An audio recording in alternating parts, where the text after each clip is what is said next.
why don't you read from 3 through 13? Okay, if you follow my laws and faithfully observe my commandments, I will grant your rains in their season, so that the earth shall yield its produce, and the trees of the field their fruit. Your threshing shall overtake the vintage, and your vintage shall overtake the sowing. You shall eat your fill of bread and dwell securely in your land.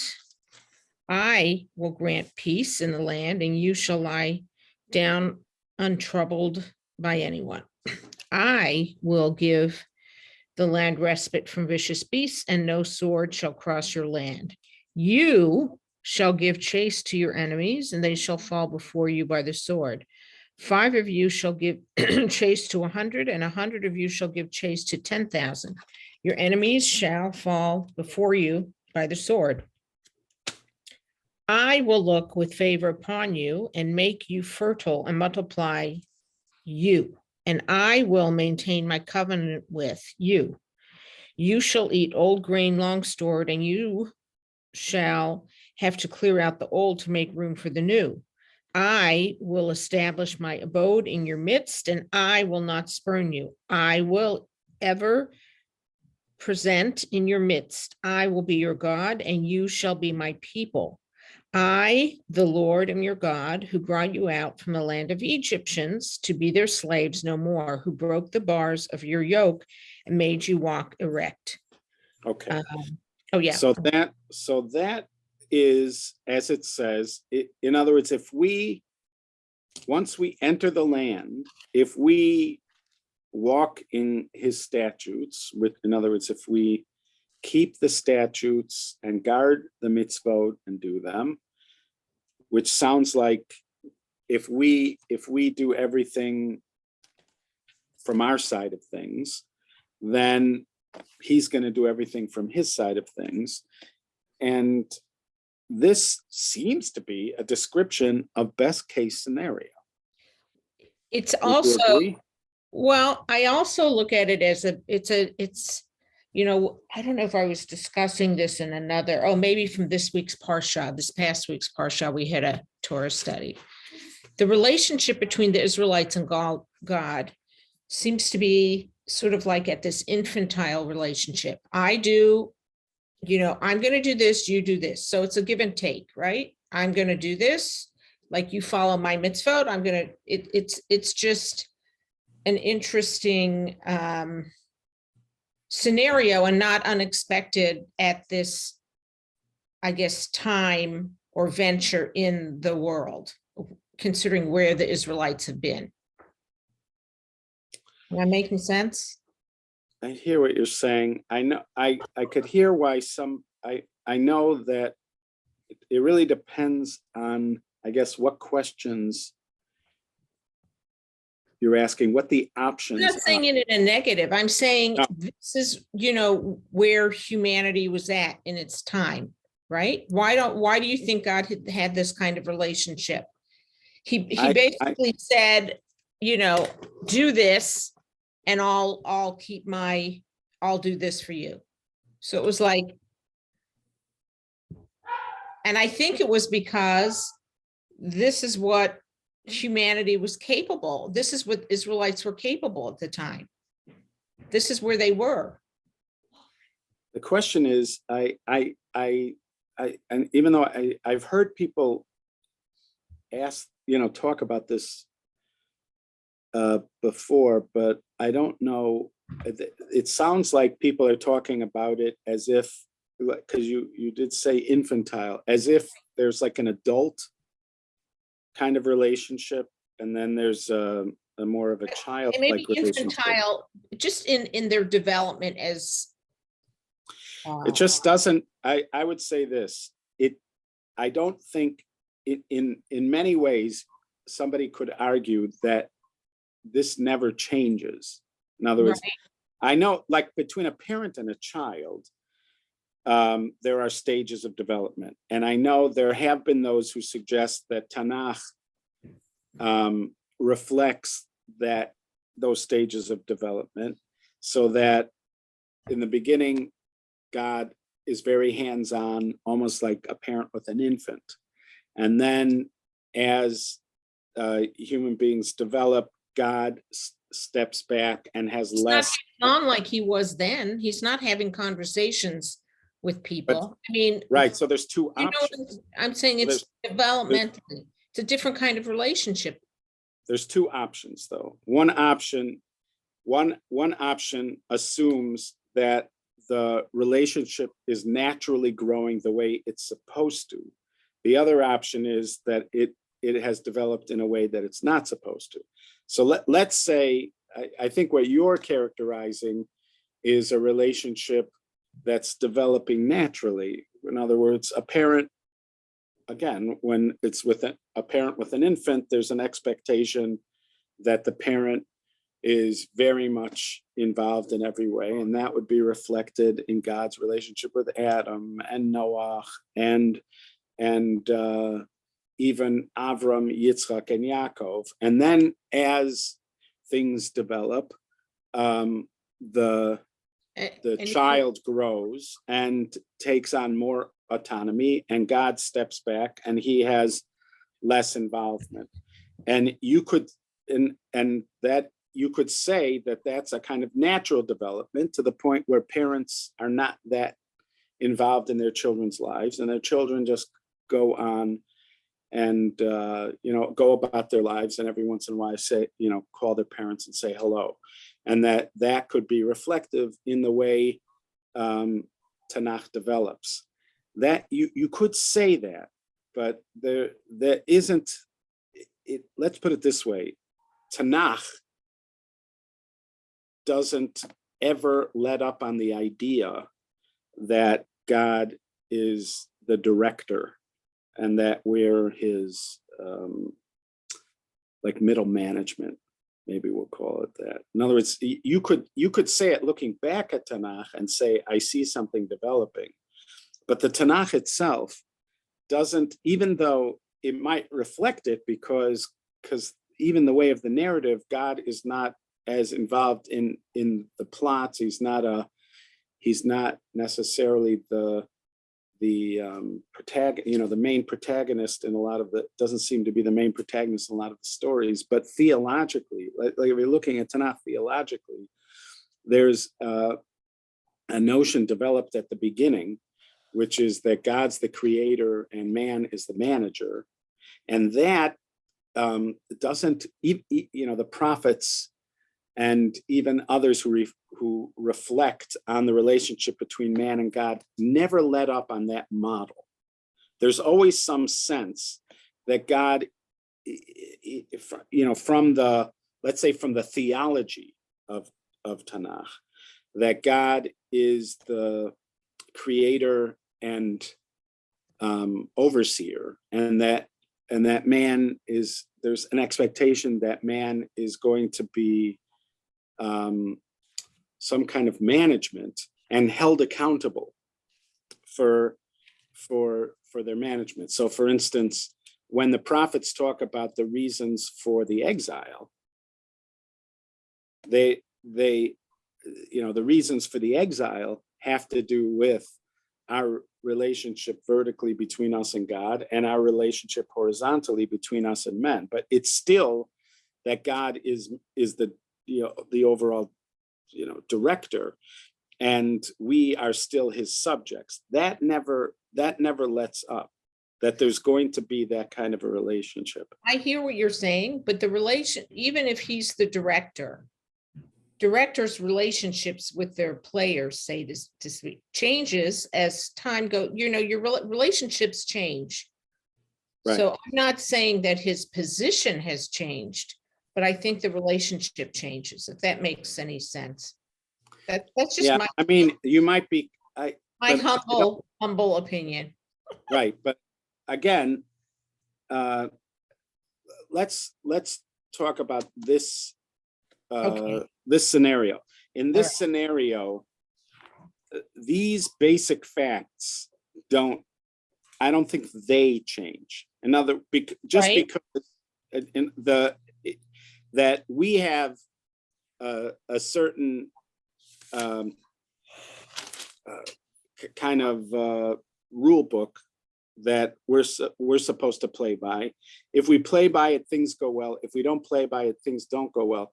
That I don't think changes. I even though, again, I see how somebody could suggest I'm yeah, how it's portrayed.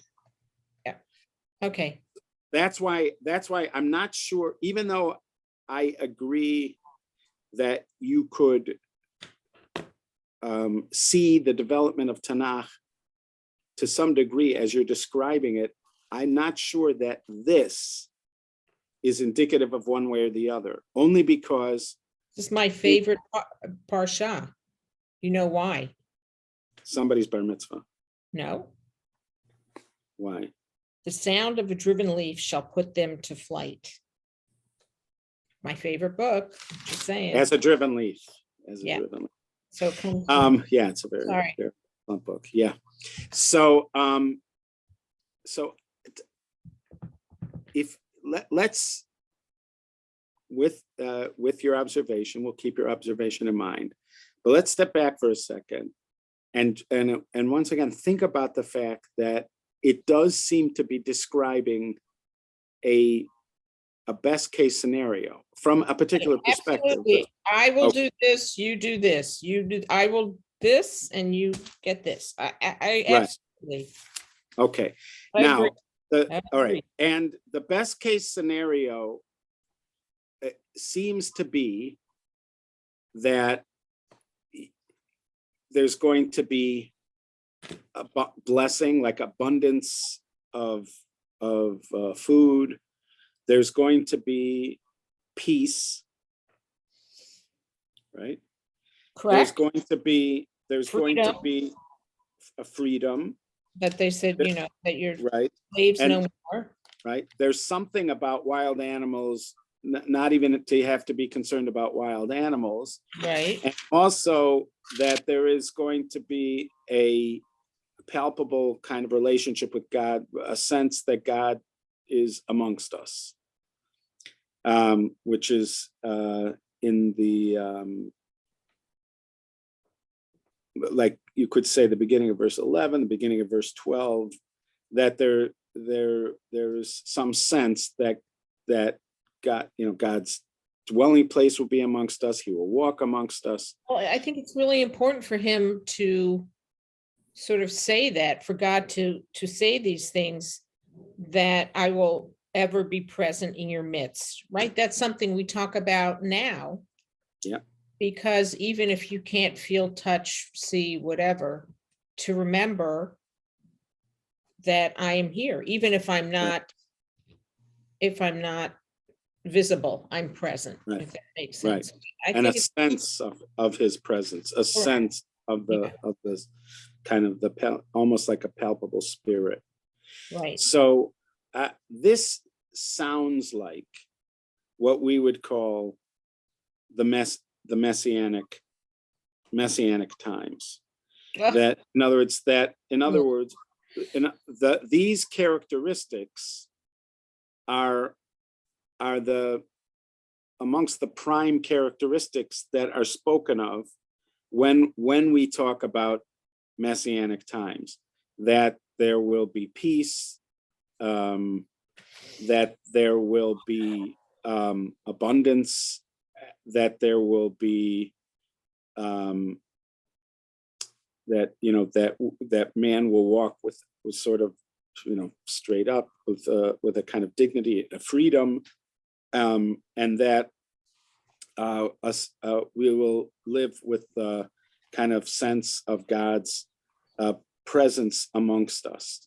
These are the kind of characteristics we tend to speak of when we speak of a messianic time. The only thing that is not mentioned here is anything about a person, a messianic person. There is no description of a messianic person here. But as far as the kind of state of being, it sounds very much like that's what it's that is what is being described here. I'm going to go we're going to look at Maimonides' description of Messianic times. He has this in his codes. So we're going to go here.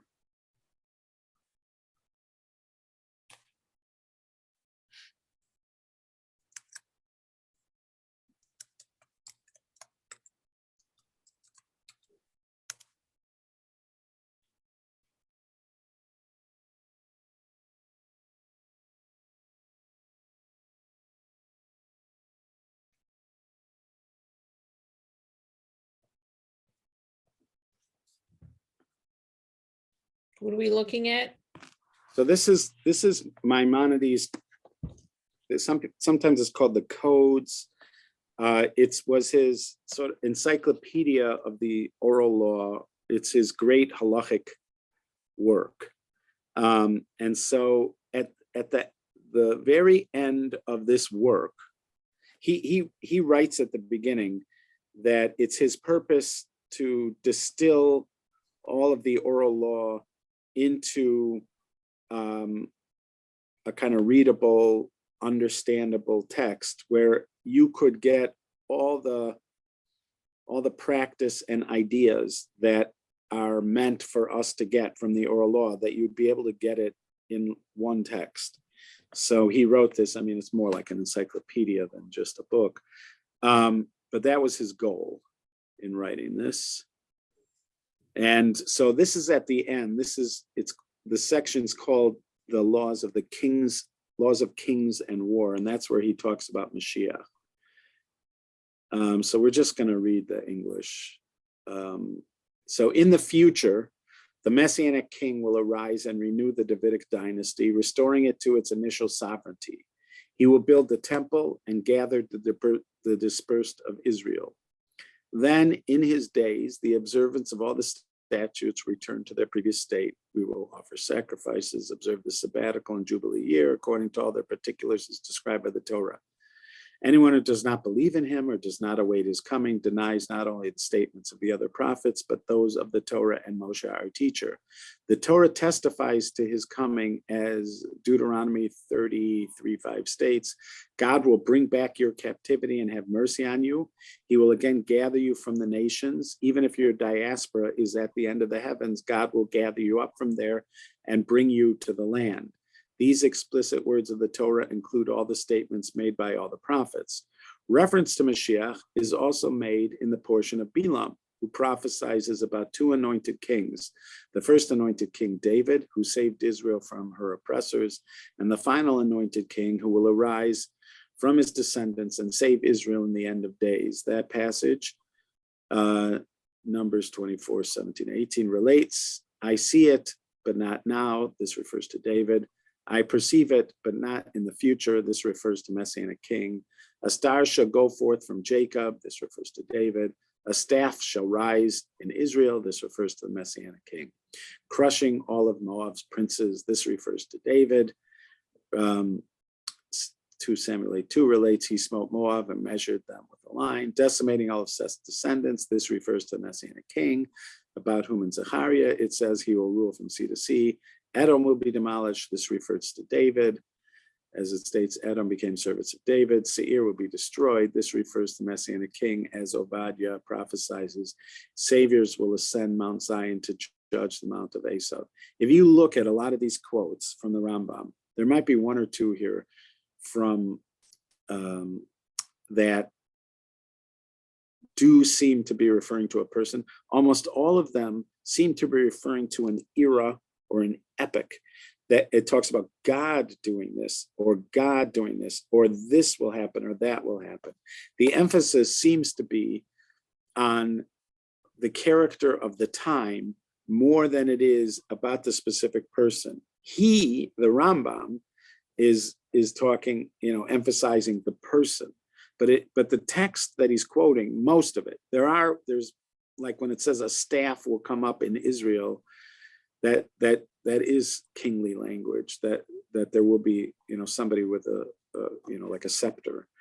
But for the most of it, it seems more like descriptions of an epoch or an era than it does a person.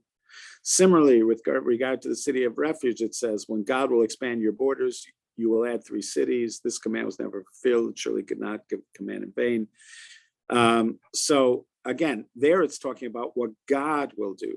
There is no need to cite proofs from the works of the prophets, for all their books are filled with mention of this matter. One should not presume. So again, even though a lot of the emphasis later on goes to the person, the Mashiach, you will see here, maybe there's 1 or 2 references in Bilam that seem to be referring to a person, but most of them seem to be like what we're encountering over here. It's talking more about an era or an epoch. It doesn't seem to be as much about a person as it does about a circumstance of the like the people's relationship with God. But again, one should not presume that the Messianic king must work miracles and wonders, bring about new phenomena in the world, resurrect the dead, or perform other similar deeds. This is definitely not true. Proof can be brought from the fact that Rabbi Akiva, one of the great sages of the Mishnah, was one of the supporters of Bar Kokhba and described him as the Messianic king. He and all the sages of his generation considered him to be the Messianic king until he was killed because of his sins. Once he was killed, they realized he was not the Mashiach.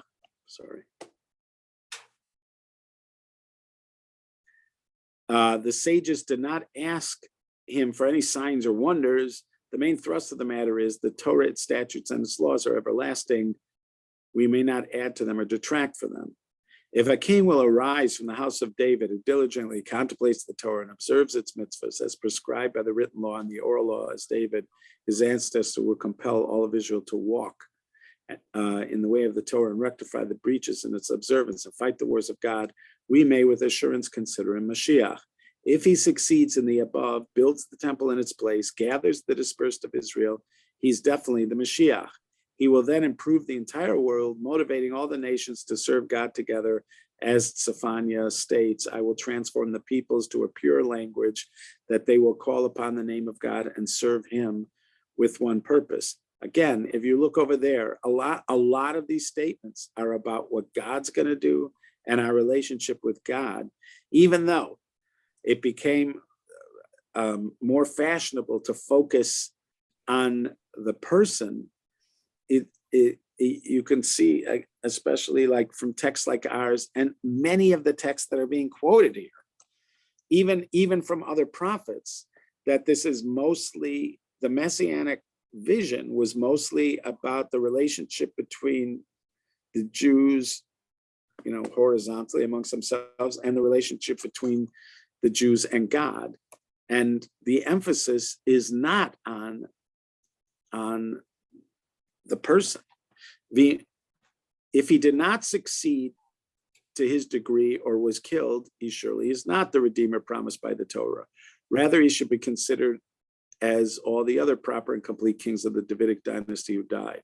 God caused him to arise only to test the many, as Daniel states, and some of the wise men will stumble to try them, to refine and to clarify until the appointed time, because the set time is in the future. Jesus of Nazareth, who aspired to be Mashiach and was executed by the court, was also alluded to in Daniel's prophecies, as Ibid 11:14 states, the vulgar among your people shall exalt themselves in an attempt to fulfill the vision, but they shall stumble. Can there be a greater stumbling block than Christianity? All the prophets spoke of Mashiach as the Redeemer of Israel and their Savior, who would gather their dispersed and strengthen their observance of the mitzvahs. In contrast, Christianity caused the Jews to be slain by the sword, their remnants to be scattered and humbled, the Torah to be altered, and the majority of the world to err and serve a God other than the Lord. Nevertheless, the intent of the Creator of the world is not within the power of man to comprehend, for his ways are not our ways, nor are his thoughts our thoughts. Ultimately, all the deeds of Jesus of Nazareth and the Ishmaelite who rose after him, he's talking about Muhammad, will only serve to prepare the way for Mashiach's coming and the improvement of the entire world, motivating the nations to serve God together. As Zephaniah states, I will transform the people to a pure language that they will call upon the name of God and serve him with one purpose. So here, this is often quoted from the Rambam, that he seems to be suggesting that although Christianity and Islam are not the realization of the Messianic dream, and in some ways, the experience has been the opposite, but they eventually do help to pave the way. And maybe it's monotheism, the spreading of monotheism, etc. How will this come about? The entire world has already become filled with the mention of Mashiach, Torah, and mitzvahs. These matters have been spread to the furthermost islands, to many stubborn-hearted nations. They discuss these matters and the mitzvahs of the Torah, saying the mitzvahs were true, but were already negated in the present age and are not applicable for all time. Others say, implied in the mitzvahs are hidden concepts that cannot be understood simply. The Mashiach's already come and revealed the hidden truth. When the true Messianic king will arise and prove successful, his position become exalted and uplifted. They will all return and realize that their ancestors endowed them with a false heritage, and their prophets and ancestors caused them to err. Do not presume that in the Messianic age, any facets of the world's nature will change, or there'll be innovations in the work of creation. Rather, the world will continue according to its pattern. Although Isaiah 11:6 states the wolf will dwell with the lamb and the leopard will lie down with the young goat, these words are a metaphor and a parable. The interpretation of the prophecy is as follows: Israel will dwell securely together with the wicked Gentiles who are likened to a wolf and a leopard, as in the prophecy, Jeremiah 5:6, a wolf from the wilderness shall spoil them, and a leopard will stalk their cities. They will all return to the true faith and no longer steal or destroy. Rather, they will eat permitted food at peace with Israel. As Isaiah 11:7 states, the lion will eat straw like an ox. Similarly, other messianic prophecies of this nature are metaphors. In the Messianic era, everyone will realize which matters are implied by these metaphors and which allusions they contained. Our sages taught there will be no difference between the current age and the Messianic age except the emancipation from our subjugation to the Gentile kingdoms. The simple interpretation of the prophet's words appear to imply that the war of Gog and Magog will take place at the beginning of the Messianic age. Before the war of Gog and Magog, a prophet will arise to inspire Israel to be upright and prepare their hearts. As Malachi 3:22 states, behold, I am sending you Elijah. He will not come to declare the pure impure, to declare the impure pure. He will not dispute the lineage of the presumed to be of proper pedigree. No, will he validate the pedigree of those whose lineage is presumed blemished. Rather, he will establish peace within the world, as Isaiah 3:24, Malachi 3:24 continues. He will turn the hearts of the fathers to the children. There are some sages who say that Elijah's coming will precede the coming of Mashiach.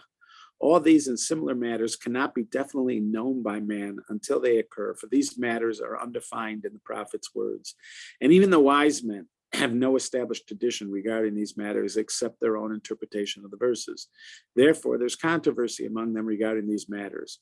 Regardless of the debate concerning these questions, neither the order of the occurrence of these events or their precise detail are among the fundamental principles of the faith. A person should not occupy himself with the Agadot and homiletics concerning these and similar matters, nor should he consider them as essentials, for study of them will neither bring fear or love of God. Similarly, one should not try to determine the appointed time for Mashiach's coming. Our sages declared, may the spirit of those who attempt to determine the time of Mashiach's coming expire. Rather, one should wait and believe in the general concept of the matter as explained. During the era of the Messianic king, once the kingdom has been established and all of Israel is gathered around him, the entire nation's line of descent will be established on the basis of his word and the prophetic spirit which will rest upon him. He shall sit as a refiner and a purifier. He will purify the lineage of the Levites, first stating he is a priest of defined lineage. He is a Levite of defined lineage. Those whose lineage he will not recognize will be lowered to the status of Israelites. This is implied by Ezra 2:16. All right, so he goes into some of those details. And then he says, the sages and the prophets did not yearn for the Messianic era in order to have dominion over the world, to rule over the Gentiles, or to be exalted by the nations, or to eat, drink, and celebrate. Rather, they desired to be free to involve themselves in Torah and wisdom without any pressure or disturbances, so that they would merit the world to come as explained in the laws of repentance. In that area, there will be neither famine or war, envy, or competition, for good will flow in abundance, and all the delights will be freely available as dust. The occupation of the entire world will be solely to know God. Therefore, the Jews will be great sages and know hidden matters, grasping the knowledge of their Creator according to the full extent of human potential. As Isaiah 11:9 states, the world will be filled with the knowledge of God as the waters that cover the ocean bed.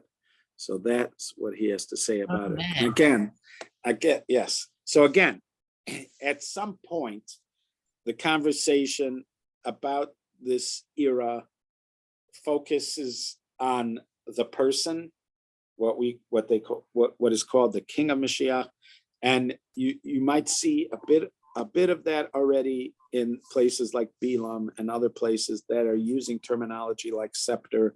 But for the most part, what we see in the Torah, when it talks about that kind of utopian time, is this kind of description.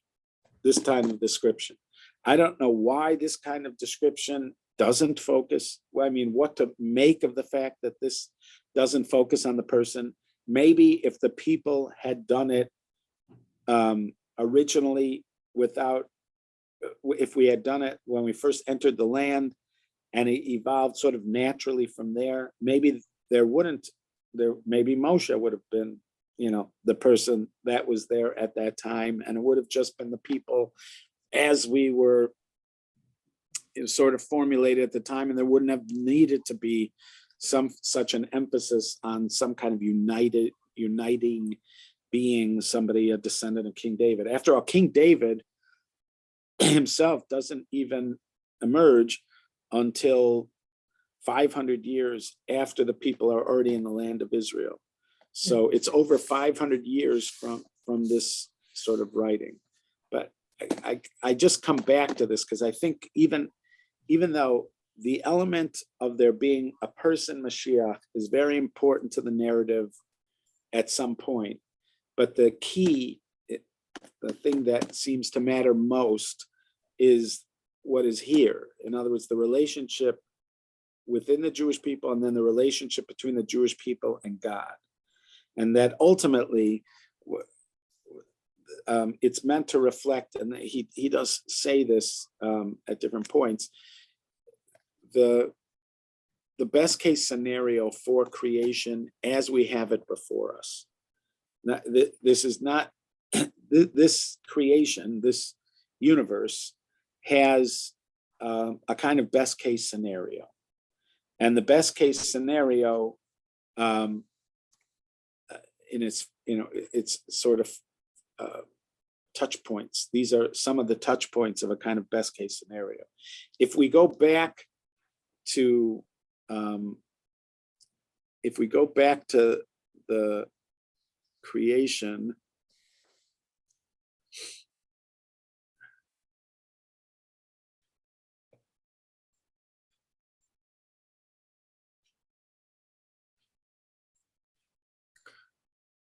when God talks about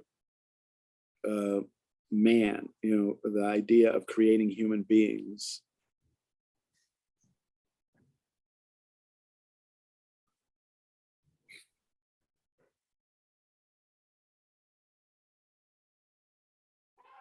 so he says, and God said, let us make humankind in our image, after our likeness.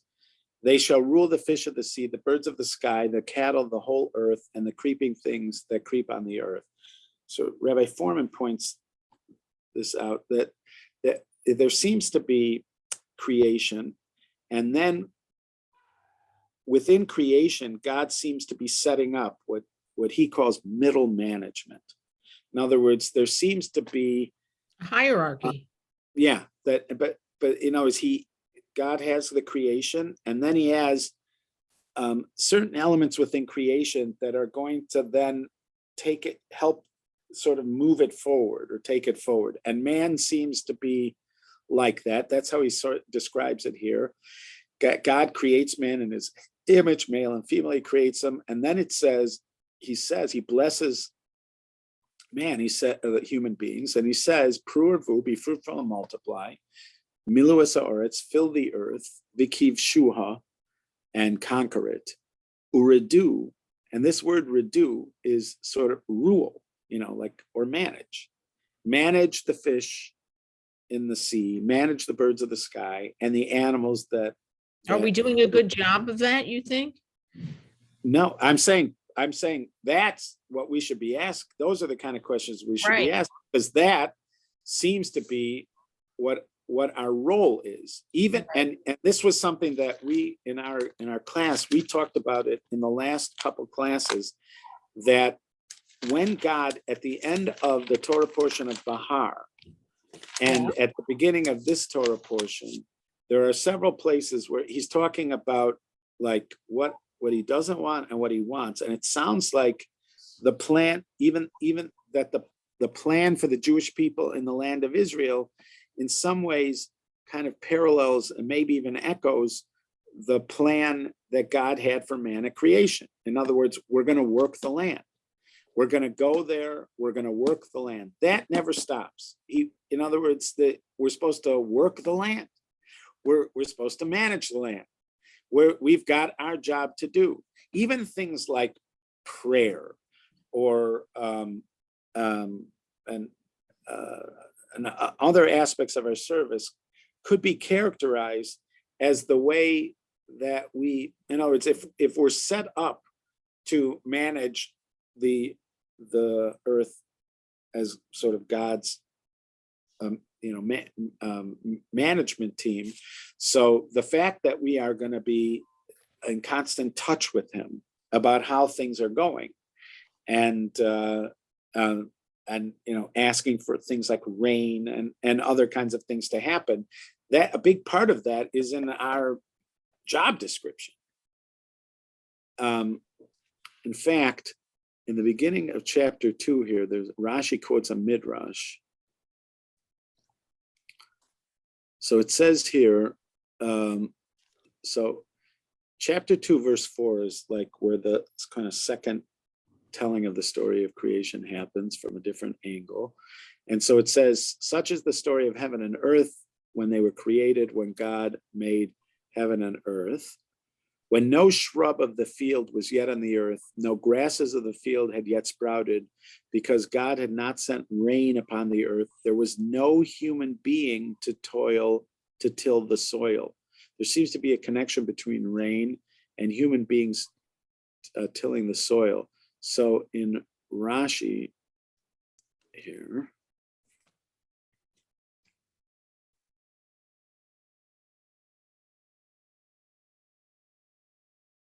so Rashi says, because God had not caused rain, and what is the reason that God had not caused it to rain? Because there was no man to till the ground. There was therefore no one to recognize the utility of the rain. When Adam came, however, and he realized it was necessary for the world, he prayed for it. And it fell so that the trees and verdure sprang forth. Adam or God? Adam. So Adam. Well, how did Adam know to pray for rain? Well, there's an assumption again that this is sort of Adam's job. Adam's job is. How did he know rain would cause the grass to grow? I don't know. It doesn't say how he would know, but it's saying that it seems to be describing that Adam, and again, I'm assuming that this is a midrash, that Rashi is quoting midrash, obviously. Right. It says here, Genesis Rabbah, here's Genesis Rabbah 14:1, but that's the next one, where that one, it doesn't, usually it says, oh, it doesn't say what the source of that is. Usually it would say if it's a midrash, but I don't know. Anyways, but I'm suggesting to you that this is sort of in keeping with this idea. Also, you'll see here, like it starts talking about the Garden of Eden, right? And then the rivers, and then it says here in verse 15, God settled the human in the Garden of Eden to till it and tend it. In other words, even here in the description, humans are like the gardener. They're the gardeners. So this seems to be, if you put these together, these verses from chapter 1 and chapter 2 together, it seems to be setting up that the role, there's like a kind of management role for human beings that they're going, and it even helps to explain things like, why do we pray for rain, or and also things like, if you're doing things, if you're behaving correctly, everything's going to work correctly. If you're not behaving correctly, things are not going to work correctly. There's not going to be rain. Here it's saying, in the best case scenario, in our section, the best case scenario is when you do everything correctly, the rains come, so that it's not just that we're actually getting out there with shovels. It's also that our behavior is very much tied to the climate. Up until now, people, you would have had to be religious to believe this, that our behavior is connected to the climate. But now we live in a time where it's the headlines of newspapers that our behavior is connected to the climate, and also that the way we behave is a moral issue. That ignoring our impact on the climate is morally wrong. That people rebuke us, and Greta Thunberg and others are almost like prophets who are rebuking mankind for ignoring the connection between our behavior and what happens and the climate. But anyways, this is set up earlier on that we are kind of in charge. We're supposed to be managing that. Now, obviously, we're not totally in control of it, but we are very much supposed to be mindful of it and managing it. And again, this is supposed to, it seems like it's supposed to be a major concern of ours, not even just an ancillary concern of ours, because again, the way it originally seems to be set up, and I'm suggesting to you that even the discussion of the Jewish people, when it talks about us in the land, what we're supposed to be doing, the kind of thing that it's talking about that we're supposed to be doing is very much like it was talking about in the garden, that we're supposed to be there to work it and to serve it. We're going to go into the land, we're going to work it, and we're going to guard it. And that's going to be physical. It's also going to be, have moral, kind of moral components to it. Yeah. Okay, so that's what I'm suggesting from this thing. And so the part that is here is a lot of the messianic detail. What is missing? So when I mentioned at the beginning, there's a lot of stuff here that points to something, but there's also something missing. The thing that's missing is any mention of a figure, a messianic figure. And I'm only speculating that it would be perhaps even unnecessary at this stage to speak of a messianic figure. Maybe there wouldn't have had to be one in their time if things had progressed.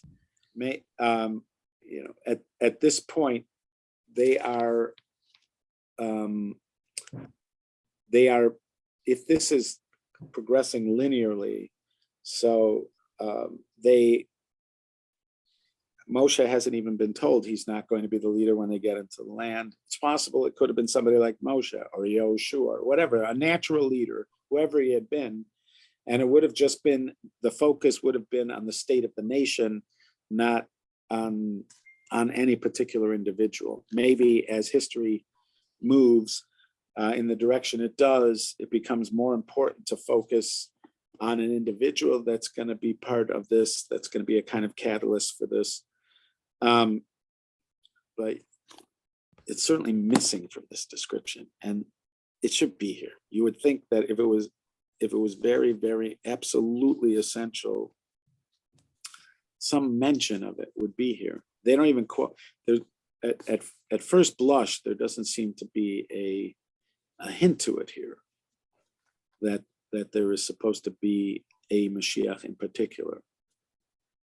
You could point to a lot of the qualities: peace, and abundance and blessing, and freedom, and the kind of relationship with God that's being described. All those things are here, but it's just interesting that it's missing reference to an actual Mashiach. Okie dokie. Thank you. Thank you, because if you hadn't been here. No, I appreciate it. Your insight, your wisdom, and that of Maimonides. There you go. There you go. Are we meeting next week? Yeah. Yes. That is my plan. Okay, great. See you Okay. next week. And sorry to miss your That's okay. lecturer. Yeah. Because Yeah, I'm it's- going to be at Bethel. We're having Okay. lots of good things happening. All right, take care. Shabbat Thank you. Thank you. Be well.